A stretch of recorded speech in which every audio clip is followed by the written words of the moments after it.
A single mother desperately needs money, so she accepts a job as a caregiver. Little did she know she would be taking care of a millionaire in a wheelchair. Amid baths and troubles, the future would surprise them both in this passionate story. Sarah Thompson adjusted her name badge from St.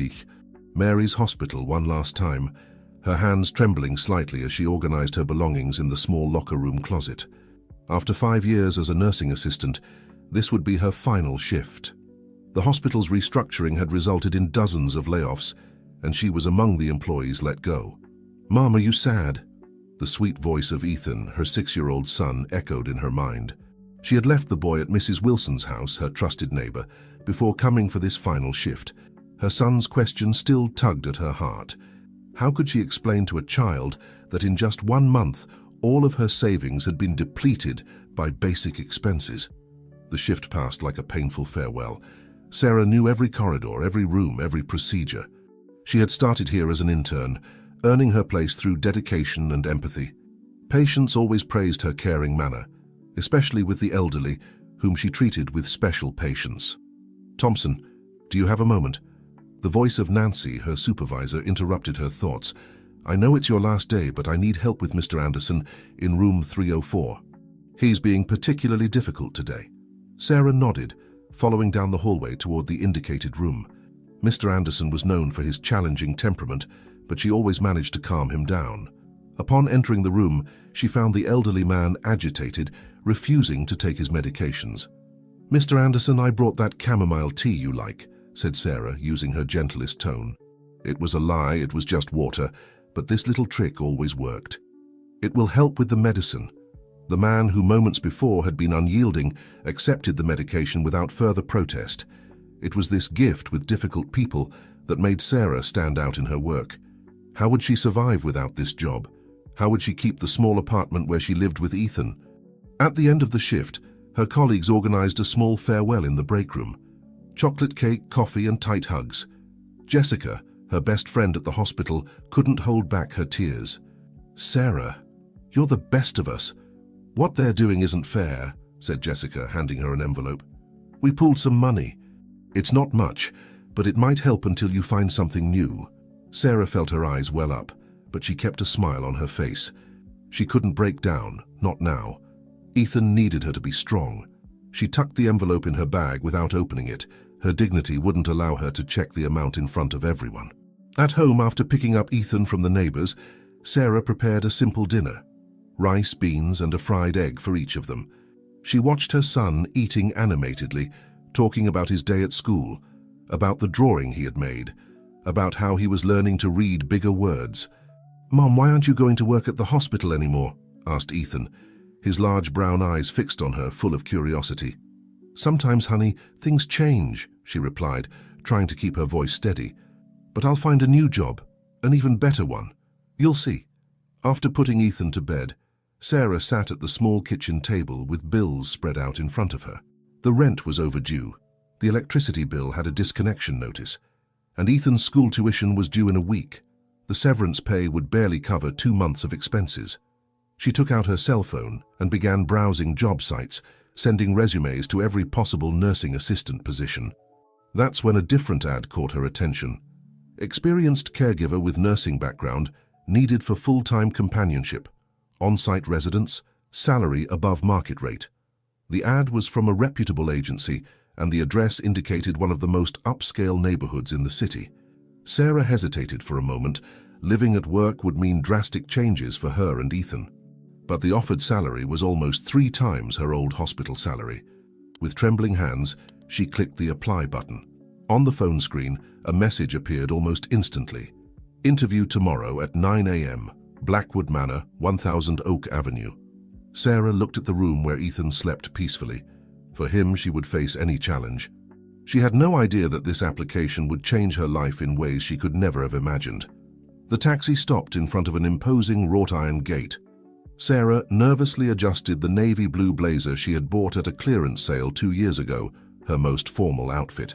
She paid the fare with part of the money her hospital colleagues had given her and took a deep breath before pressing the intercom. "Blackwood Manor, good morning," a formal female voice answered. "Good morning, I'm Sarah Thompson. I have an interview scheduled for 9 o'clock. The gate opened silently, revealing a meticulously manicured garden. An avenue of palm trees led to a mansion with classic architecture, 3 stories high with French windows. Sarah felt her heart race. The place was even more impressive than she had imagined.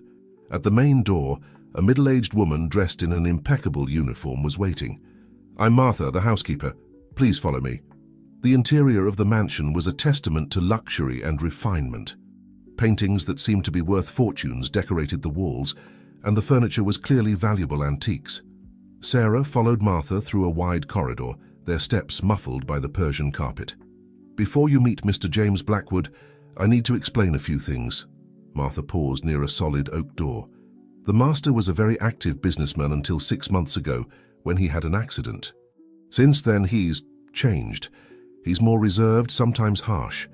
The last 3 caregivers didn't last a week." Sarah nodded, processing the information. Her experience with difficult patients at the hospital could be useful here. "One more thing," continued Martha, lowering her voice. "He hates displays of pity. The last caregiver was dismissed for saying 'poor thing' when he dropped a cup." The door opened, and Sarah entered a spacious office. Large windows offered a view of the back gardens, where a swimming pool reflected the morning sky. Seated in a motorized wheelchair was James Blackwood. He wasn't as Sarah had imagined. Despite his situation, he maintained an elegant posture. He must have been about 45 years old, with grey hair at his temples contrasting with the still predominantly black. His face had strong features, and his green eyes analyzed her with disconcerting intensity. "So you're the candidate from the hospital?" His voice was deep and controlled. It wasn't a question. "Yes, sir." "Sarah Thompson, nursing assistant with 5 years of experience. And why did you leave there?" The tone was almost accusatory. "Staff cuts, hospital restructuring." Sarah kept her gaze steady, refusing to show insecurity. "Do you have experience with spinal cord injuries?" "Yes, I worked in the rehabilitation ward for 2 years. James moved his chair, coming closer. "And you have a young child according to your application." "Yes, Ethan, 6 years old." "That could be a problem. I need full dedication." "With all due respect, Mr. Blackwood, being a mother has taught me about full dedication and about patience." Sarah surprised herself with her own boldness but remained firm. A tense silence filled the room. James studied her as if trying to read beyond her words. "The job requires you to live here," he continued. "Your son would have to come along. There's an annex at the back of the property with 2 bedrooms. Martha can show you later. As for school hours—" "We have a driver," James interrupted. "He can take him and pick him up. But I need you available 24 hours, including weekends, and days off. 1 weekend a month when my sister comes to visit." He paused. "The salary will be double what was advertised, plus benefits. But I have 2 non-negotiable conditions." Sarah waited, tense. "First, absolute discretion about everything that happens in this house. Second, I don't want any kind of pity. I'm not a poor thing. I'm your employer. Am I clear?" "Crystal clear, Mr. Blackwood." James turned the chair, facing the window. "Martha will show you your accommodations. You start tomorrow at 7. Don't be late." Sarah followed Martha out of the office, her mind a whirlwind. As they walked towards the annex, she realized her hands were shaking slightly. Not from fear, but from relief and apprehension. She had gotten the job, but something in James Blackwood's gaze disturbed her. It wasn't anger or bitterness she had seen in those penetrating green eyes. It was loneliness. The annex was larger than her current apartment, furnished simply, but with quality. A small private garden separated it from the main house. Ethan would have space to play, and she could save enough to secure his future. "He's not a bad person," Martha commented softly as she showed the rooms. "He's just lost. Before the accident, he was different. Always smiling, traveling, doing sports. Now—" She didn't finish the sentence. Sarah looked out the window at the imposing mansion, so different from everything she knew. Tomorrow her new life would begin. Little did she know that this house held more secrets than she could imagine, and that her heart would be challenged in ways she never foresaw. Sarah's first day at the mansion began before sunrise. Ethan was still asleep as she organized the last boxes in the annex. The boy had been enchanted with the new space, especially the garden where he could play. "Mom, it looks like a house from a movie," he had exclaimed when seeing the place the day before.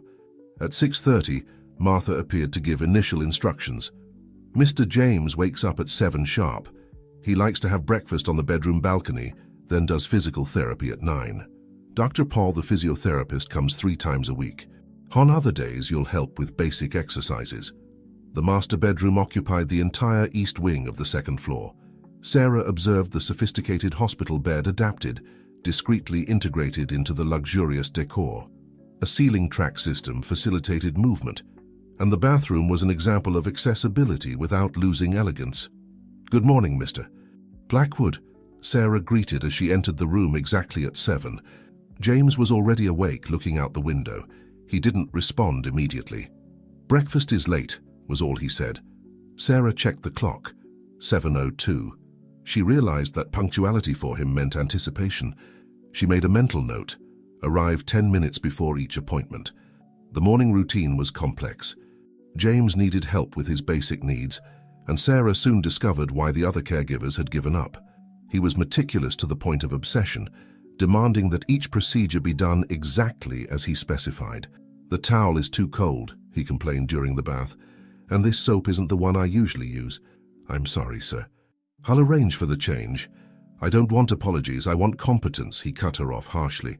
Sarah took a deep breath, keeping calm. At the hospital, she had learned that difficult patients often masked other emotions with irritation. During breakfast on the balcony, Sarah noticed that James barely touched the food. His eyes were fixed on the horizon, where the city could be seen awakening.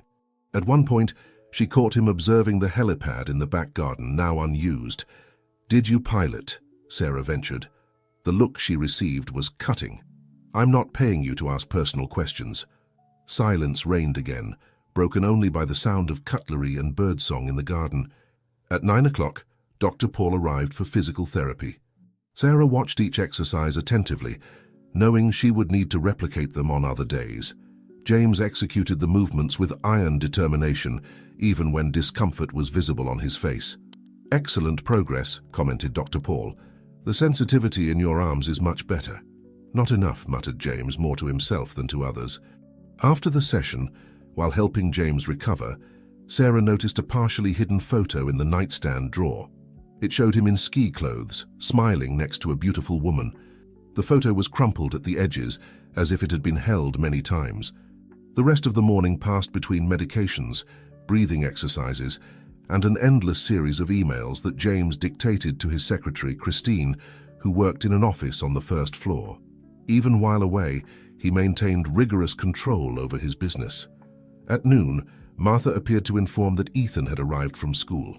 Sarah felt her heart tighten. It was his first day at the new school. "You can go have lunch with your son," said James, surprising her. "Come back in an hour." In the annex, Ethan was overflowing with enthusiasm. "Mom, the school is amazing. There's a huge library and a covered court.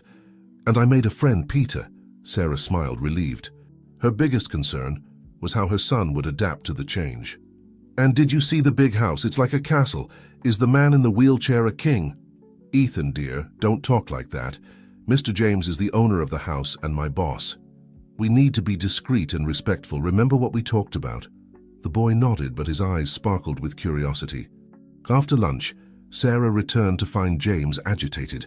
He was holding a newspaper with headlines about his companies, and his expression was stormy. "Incompetence," he vociferated upon seeing her enter. 3 months. It took just 3 months for them to start undoing everything I built."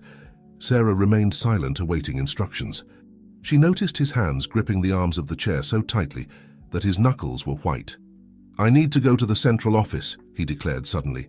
"Sir, your doctor recommended—" "I don't care. Schedule with the driver for tomorrow." "Yes, sir." Sarah paused calculatedly. "Would you like me to organize the documents you'll need to take?" James looked at her, surprised by the absence of counter-arguments. Yes, that would be useful." While organizing the folders, Sarah noticed that his breathing was irregular, a sign of anxiety she had learned to recognize at the hospital. "Mr. James," she called softly, "how about we review these documents on the balcony? Fresh air helps clear the mind." To her surprise, he agreed with a brief nod. On the balcony, as the afternoon sun softened the garden shadows, Sarah noticed a subtle change in James's tension. His shoulders relaxed slightly, and his voice lost some of its harshness as he dictated instructions. It was then that a ball noise caught both their attention. Ethan was playing in the annex garden, kicking his soccer ball against the wall. "He seems happy," James commented unexpectedly. Sarah smiled, noticing a flicker of something different in his eyes. Was it longing? "Children adapt easily," she replied cautiously.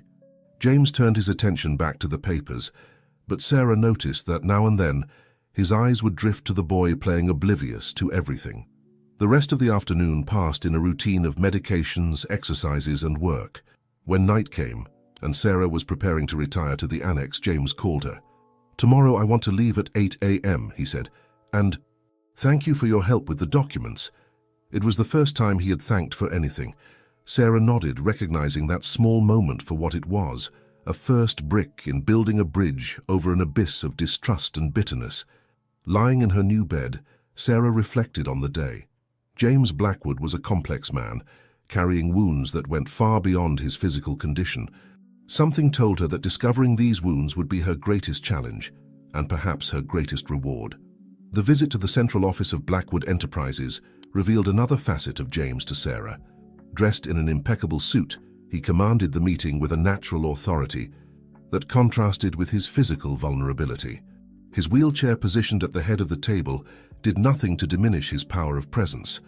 "The third quarter numbers are unacceptable," his voice cut through the air of the boardroom on the 20th floor. "Can someone explain to me how we lost the Asian contract?" Sarah observed discreetly from the corner of the room, attentive to any sign that he might need something.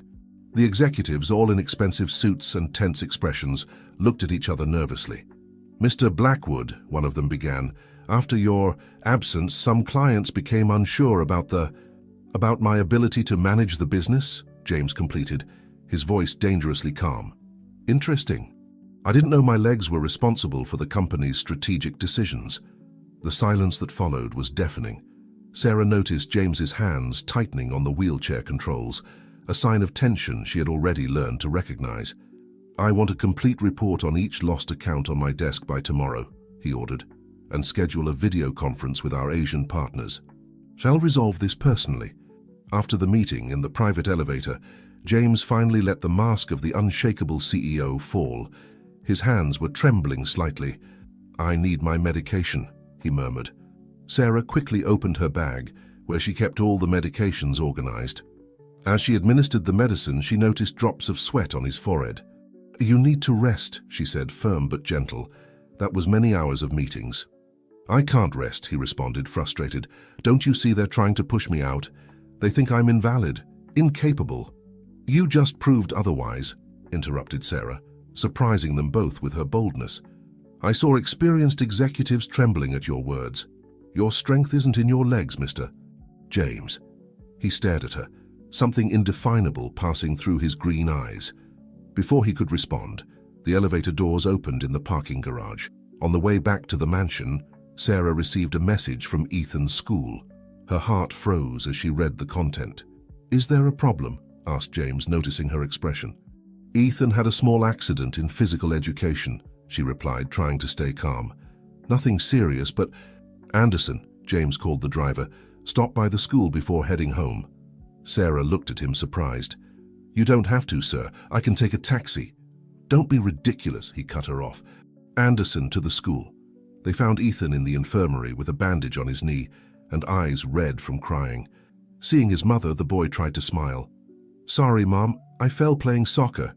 Sarah hugged him, checking the injury. "It's okay, my love. Accidents happen. You play soccer?" James's voice surprised everyone. It was the first time he had addressed Ethan directly. The boy nodded, shy. "I like being the goalkeeper." James seemed to consider something. "We have a soccer field at the back of the mansion. It's been abandoned for months, but..." Ethan's eyes widened. "Really? A real field?" "Anderson can clean up the area," James continued, as if talking to himself. "Maybe your school friends could come play someday?" Ethan's face lit up, the pain in his knee momentarily forgotten. Sarah felt something warm in her chest. It was the first time she had seen James show any kind of spontaneous kindness. Back at the mansion, while helping James with his evening physiotherapy, Sarah noticed he was less harsh than usual. His usual commands were replaced by softer requests. "Why did you decide to become a nurse?" he asked suddenly during an exercise. Sarah hesitated, surprised by the personal interest. I always wanted to care for people, and after Ethan was born, I needed a stable profession. And his father? He's not part of our lives, she replied, her tone making it clear the subject was closed. James nodded, respecting the boundary set. For a few minutes they worked in silence, the only sound being the counting of exercises. You know, he said finally. Before the accident, I used to play soccer too. Had a team with the executives. We did charity tournaments. His voice faltered slightly on the last word. Sarah continued the exercises, giving him space to process his own memories. The field is really abandoned, he continued after a pause. It would be a waste to leave it like that. Ethan would be very happy to use the field, Sarah said softly, and I'm sure his laughter would bring more life to this place. James didn't respond, but Sarah noticed his eyes fixed on the window, where the sun was setting over the abandoned field. For the first time since she had arrived at the mansion, she glimpsed a small crack in that wall of coldness he had built around himself. That night, as she put Ethan to bed in the annex, Sarah reflected on how people were similar to houses. Some, like Blackwood Manor, impressed from the outside but held loneliness inside. Others, like her small annex, were simple but overflowed with life and love. And some people, like James, were like fortresses, needing only the right key to reveal the treasures hidden within. The sound of children's laughter echoed through the gardens of Blackwood Manor, something that hadn't happened in a long time.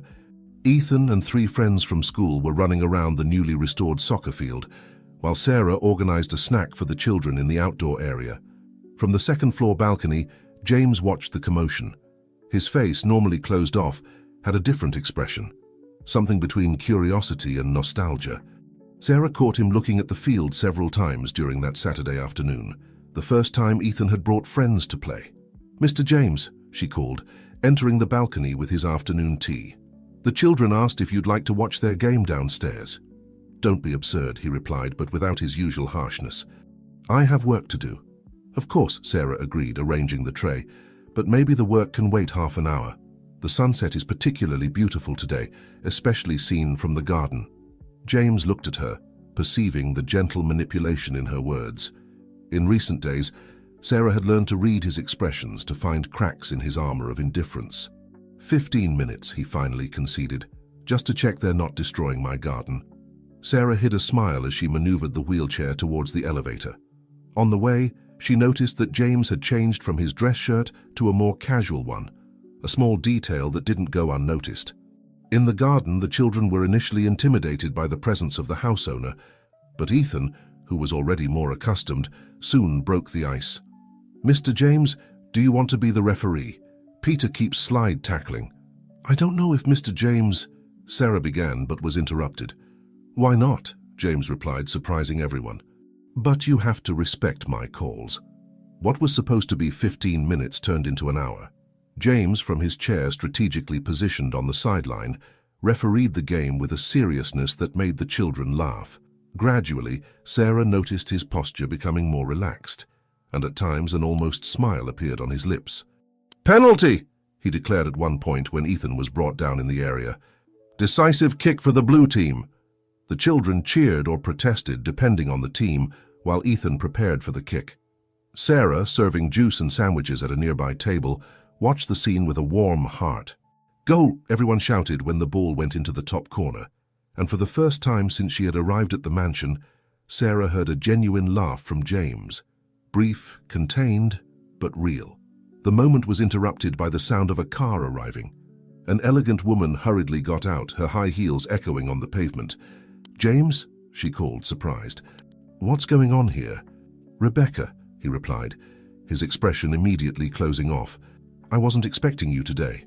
"Clearly," his sister responded, looking around with an expression hard to decipher. "Can I talk to you in private?" Sarah quickly gathered the children for the snack, giving the siblings privacy, but she couldn't help overhearing fragments of the ensuing conversation. "I can't expose yourself like this," Rebecca was saying. "They're just kids playing soccer, for God's sake." James's voice had a familiar tone of irritation. "You know it's not about that. The board is concerned. Your condition." "My condition?" The volume increased. Being in a wheelchair doesn't make me incapable of making decisions. Sarah kept the children occupied with stories and games, trying to distract them from the argument.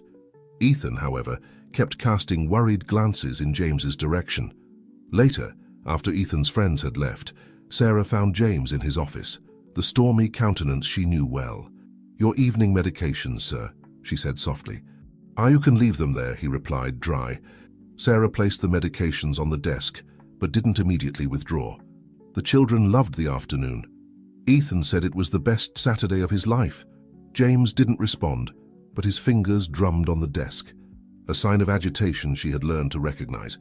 "You know," she continued, risking, "sometimes people are afraid of what they don't understand, of what's different from what they were used to. I don't need your psychological analyses," he cut her off, but without the usual harshness. "I'm not analyzing, sir, just sharing an observation." Sarah paused. Ethan was afraid too when we arrived here, afraid of the new, the different. But today he saw this place as a home. James finally looked at her, his intense green eyes meeting hers. For a moment, Sarah saw there not the embittered businessman, but the man who laughed while refereeing a children's game. "I have a video conference at 7 tomorrow," he said, changing the subject. "I need the reports organized." "Yes, sir. I'll be here at 6:30. As Sarah withdrew, she noticed that the crumpled photo she had seen in the drawer was now in a frame on the desk, a small but significant change. Small victories, she thought. This is how the highest walls began to fall. The morning began with a storm that wasn't in the weather forecast. The thunder made Ethan run to Sarah's bed before dawn, and the heavy rain transformed the mansion's gardens into small lakes. "The power's out on the east side," Martha informed anxiously when Sarah arrived at the main house. "Mr. James's room generator is working, but the elevator—" Sarah immediately understood the implication. Without the elevator, James was isolated on the second floor. "I've already tried calling maintenance, but with this storm—" "His morning medication," Sarah remembered, checking the clock. "He can't delay taking it." Climbing the service stairs, Sarah found James already awake, his expression even grimmer than usual. The generator light created restless shadows in the room, and the thunder seemed to make the windows tremble. "Good morning, sir," she greeted, trying to maintain the normalcy of the routine. "Nothing good about it," he replied tersely. "I already know about the elevator situation, the video conference with Asia." "We can do it from your laptop," Sarah suggested, preparing his medications. "The internet signal is working." "And appear even more incapable?" "Conducting a decisive meeting from the bedroom, like an invalid." "What matters is the content of the meeting, not the location," Sarah argued, keeping her voice calm as she measured his blood pressure. "It's a bit high today." "Obviously it's high. I'm trapped up here like a—" A particularly loud thunderclap interrupted him, and at the same moment, a child's scream echoed through the mansion. "Ethan!" Sarah instinctively turned towards the door. "Go," said James, surprising her.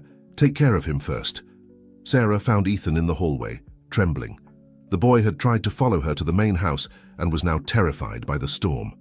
"Mom, it's so dark," he sobbed, clinging to her waist. Without thinking twice, Sarah picked him up and returned to James's room. To her surprise, the businessman didn't protest when she entered with the boy.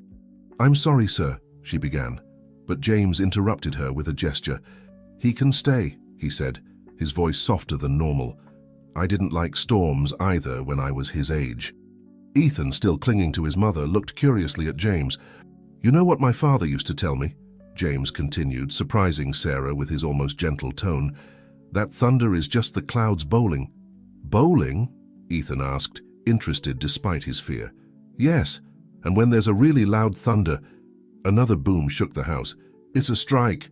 Ethan gave a hesitant little laugh. "And the lightning."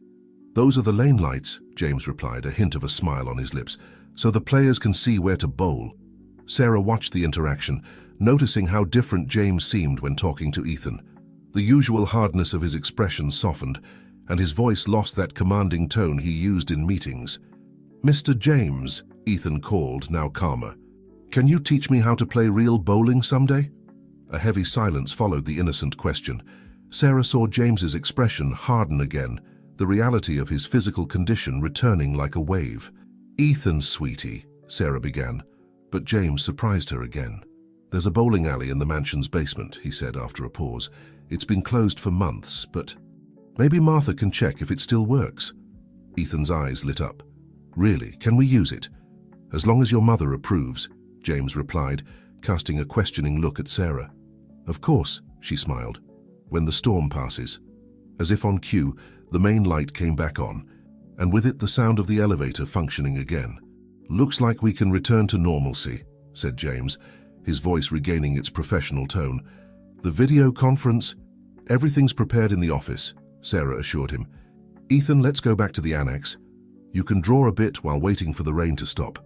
Bye, Mr. James, Ethan said goodbye. Thank you for explaining about the cloud bowling. When Sarah returned after settling Ethan, she found James looking out the window, watching the storm that was beginning to subside. He reminds me of someone, James said, more to himself than to her. Who? Myself at that age. Before... He didn't complete the sentence, but his eyes fixed on a photo on the wall, showing a smiling boy next to an older man. Your father? Sarah ventured.